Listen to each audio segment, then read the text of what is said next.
कल हमने किरचॉफ के लॉस पढ़े थे। पहला लॉ पढ़ाया था मैंने आपको जंक्शन रूल, और उसके बाद दूसरा रूल हमने पढ़ा था लूप रूल।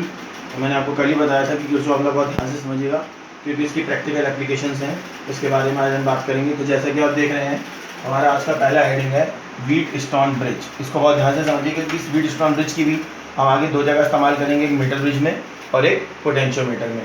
तो हमारा आज का पहला टॉपिक क्या है? Wheatstone bridge. व्हीटस्टोन ब्रिज क्या होता है डायग्राम बाद में समझेंगे, पहले मेरी बात सुनिए। व्हीटस्टोन ब्रिज का मतलब ये होगा कि व्हीटस्टोन ब्रिज एक ऐसा अरेंजमेंट है जिसमें आपके पास कितने रेजिस्टेंसेज होंगे? 4। व्हीटस्टोन ब्रिज एक कैसा अरेंजमेंट है, कैसा सिस्टम है जिसके अंदर कितने रेजिस्टेंस होंगे? 4 रेजिस्टेंस होंगे, और उन 4 में से किसी एक की वैल्यू आपको फाइंड करनी होगी बचे हुए 3 के टर्म में। समझा मैंने क्या बोला? आपके पास टोटल कितने रेजिस्टेंस होंगे? 4 रेजिस्टेंस होंगे, और उन 4 में से किसी एक की वैल्यू आपको फाइंड करनी होगी बचे हुए 3 की फॉर्म में। अब इसका डायग्राम समझने की कोशिश करते हैं। ये आपके पास एक व्हीटस्टोन ब्रिज है, इसमें 4 रेजिस्टेंस हैं आपके P, Q, R, S। ये व्हीटस्टोन ब्रिज में कितने रेजिस्टेंस मैंने बताए थे आपको? P, Q, R, S। और ये जो व्हीटस्टोन ब्रिज है मैंने किस फॉर्म में कन्वर्ट कर दिया? क्वाड्रिलेटरल की फॉर्म में। क्वाड्रिलेटरल का मतलब क्वार्टर, यानी जिसकी कितनी साइड होंगी? 4, A, B, C, D। ये आपका क्वाड्रिलेटरल है। अब इसको समझते हैं। जो AB वाली साइड है वो कौन से उसको रेजिस्टेंस को रिप्रेजेंट कर रही है? P को। BC वाली साइड है वो किसको रिप्रेजेंट कर रही है? Q को। AD वाली साइड है वो किसको रिप्रेजेंट कर रही है? R को। और CD वाली साइड किसको रिप्रेजेंट कर रही है? S को। तो हमारे पास 4 रेजिस्टेंस हैं P, Q, R, S। ठीक। अब ये A और C के बीच में इसको एक कनेक्ट करते हुए मैंने एक बैटरी कनेक्ट कर दी।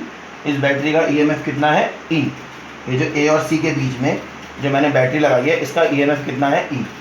उसके अलावा मैंने B और D के बीच में, between the points B and D, B और D के बीच में मैंने एक गैल्वेनोमीटर लगा दिया। इस गैल्वेनोमीटर की का रेजिस्टेंस हमने कितना मान लिया? G। ठीक है। अब बहुत ध्यान से समझिएगा यहाँ पे। अब आपने क्या करना है? बैलेंस व्हीटस्टोन ब्रिज की बैलेंस कंडीशन क्या होती है? P/Q = R/S। और S यहाँ पे क्या है? जिसकी वैल्यू मुझे फाइंड करनी है। मैंने अभी आपको बताया था ना कि टोटल 4 रेजिस्टेंस होंगे, उन 4 में से किसी एक की वैल्यू मुझे फाइंड करनी होगी, और वो रेजिस्टेंस हमने कौन सा मान लिया? S। तो S का फॉर्मूला क्या हो जाएगा? Q/P × R। S का फॉर्मूला क्या आ गया आपका? Q/P × R। ये जो मैंने लिखा है P/Q = R/S, ये P/Q = R/S जो है ये व्हीटस्टोन ब्रिज की बैलेंस कंडीशन होती है। व्हीटस्टोन ब्रिज की बैलेंस कंडीशन का मतलब क्या होता है कि जब आप सर्किट के अंदर करंट को फ्लो कराएंगे तो करंट को फ्लो कराने के बाद भी अगर इस गैल्वेनोमीटर में कोई भी डिफ्लेक्शन नहीं आता, ध्यान रखिएगा मैंने क्या बोला, आपने सर्किट के अंदर करंट को फ्लो कराया, करंट को फ्लो कराने के बाद भी ये जो आपका गैल्वेनोमीटर है इसमें किसी भी तरीके का कोई भी डिफ्लेक्शन नहीं है। यानी कोई भी डिफ्लेक्शन नहीं है का मतलब ये वाली जो करंट है IG, इसकी वैल्यू क्या हो गई? 0। अगर गैल्वेनोमीटर में डिफ्लेक्शन नहीं आ रहा तो करंट की वैल्यू क्या होगी? 0 होगी। ये तो अंडरस्टूड है। तो अगर गैल्वेनोमीटर में करंट 0 है तो उस कंडीशन में व्हीटस्टोन ब्रिज क्या कहलाता है आपका? Balanced Wheatstone bridge. और उस कंडीशन में P/Q किसके बराबर होता है? R/S के। तो ये आपका फॉर्मूला है आपका S = Q/P × R। और ये जो कंडीशन है तब लागू होगी जब गैल्वेनोमीटर का जो पोटेंशियल डिफरेंस है वो क्या है? 0, या उसमें कोई भी करंट नहीं आ रही है। एक बार डायग्राम को देख लीजिए।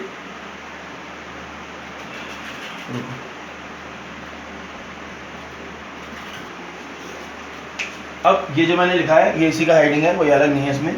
ये आपकी बैलेंस कंडीशन है P/Q = R/S। अब मैं इसको ड्राइव करूंगा। कल मैंने आपको किरचॉफ का सेकंड लॉ पढ़ाया था कि जो एल्जेब्रिक सम होता है EMF का वो किसके बराबर होता है?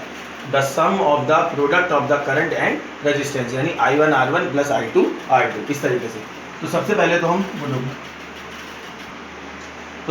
हम करंट डिस्ट्रीब्यूशन समझते हैं। बहुत ध्यान से समझिएगा, करंट डिस्ट्रीब्यूशन समझना बहुत जरूरी है। और अगला तो देखिए यहाँ से EMF से कितनी करंट निकली? सेल से I करंट निकली।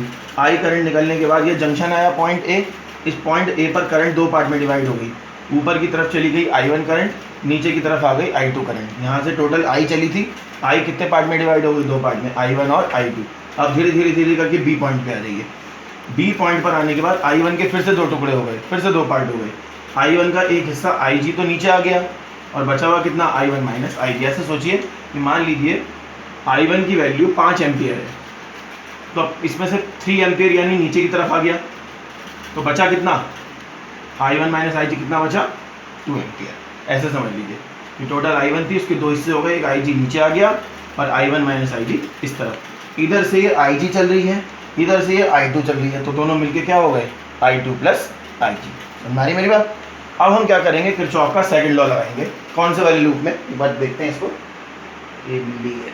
अब हम लगाएंगे applying Kirchhoff second law in A B D A, in A B D ए।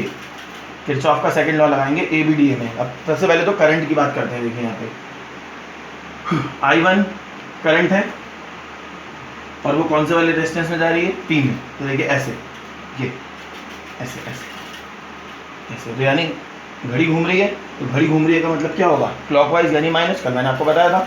उसके बाद IG G, IG और G, ये IG G देखिए, ये IG वाली करंट इसमें G में जा रही है ऐसे, ये भी घड़ी घूम रही है यानी माइनस। आगे आ जाइए I2R, I2R देखिए, I2R में ऐसे, यानी घड़ी उल्टी घूम रही है यानी एंटी क्लॉकवाइज, तो क्या आ जाएगा प्लस, और इक्वल टू में क्या आ गया आपका जीरो। जीरो मैंने क्यों लिखा, क्योंकि इस सर्किट के अंदर कोई भी रेजिस्टेंस नहीं लगा हुआ है, there is no resistance at all, तो इसलिए जीरो आ गया। अब दूसरे वाले लूप में लगाएंगे बी सी डी बी। देखिए कहाँ गया आपका B C D B, B C D B, और ध्यान से लगाएंगे बी सी डी बी में। ये देखिए IG G, ये ऐसे जैसे घूम रहा है, उसका मतलब घड़ी उल्टी चल रही है यानी प्लस आ जाएगा, तो IG G।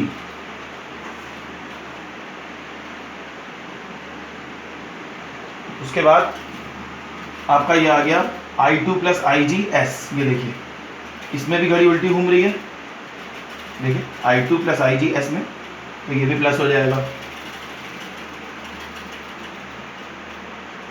लास्ट वाला, last but not the least, I1 Q। देखिए ऐसे, बताइए इसमें घड़ी सीधी घूम रही है यानी क्लॉकवाइज, तो यह आ जाएगा minus. I1 minus IG Q, ये आपका माइनस आ गया, माइनस IG और Q इक्वल टू आपका फिर से जीरो।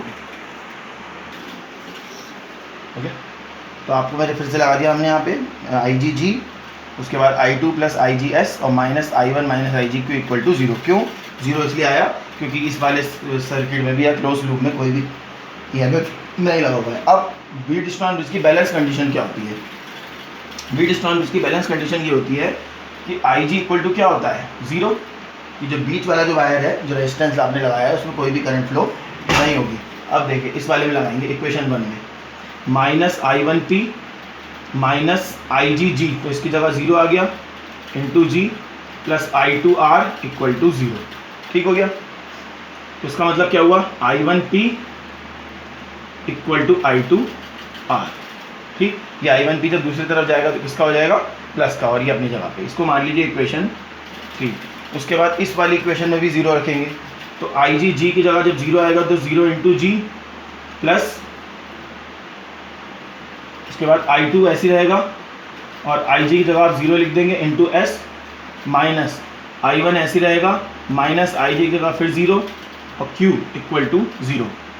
अब देखिए नीचे रखो यार इसको, अब देखिए I2 S minus I1 Q equal to zero, ये I1 Q ऐसी रहेगा, ये उस तरफ ले जाएंगे, तो I1 Q equal to R-, हाँ ठीक आ गया, और ऑन I2 S, ये आ गई आपकी इक्वेशन 4। अब हम क्या करेंगे, इक्वेशन 3 और इक्वेशन 4 को आपस में क्या कर देंगे, डिवाइड कर देंगे। एक बार फिर से समझ लीजिए हमने क्या करा, zero into G plus I2 और उसके बाद IG की जगह जीरो और इंटू S, ये I1 ऐसी और IG की जगह फिर से जीरो, तो ये तो जीरो हो गया पूरा, इससे कोई मतलब नहीं है। I2S माइनस I1 Q, और इधर लेके गए तो प्लस का हो गया। अब दोनों को डिवाइड कर देंगे, देखो यार, I1P upon I1 Q equal to I2R upon I2S। I1 से I1 कट गया, I2 से I2 कट गया, तो P upon Q equal to किसके बराबर आ गया, R अपॉन S के। P upon Q equal to R upon S। तो ये जो हमने ड्राइव करी है, ये व्हीटस्टोन ब्रिज की बैलेंस कंडीशन ड्राइव करी है। तो ये हमने आज का डेरिवेशन करा आपका व्हीटस्टोन ब्रिज के बारे में, आपको मैंने बताया और उसकी बैलेंस कंडीशन ड्राइव करी, ठीक है। तो एक बार इसको आप देख लीजिए और उसको प्रैक्टिस करिएगा, और नहीं आए तो उसको पूछिएगा।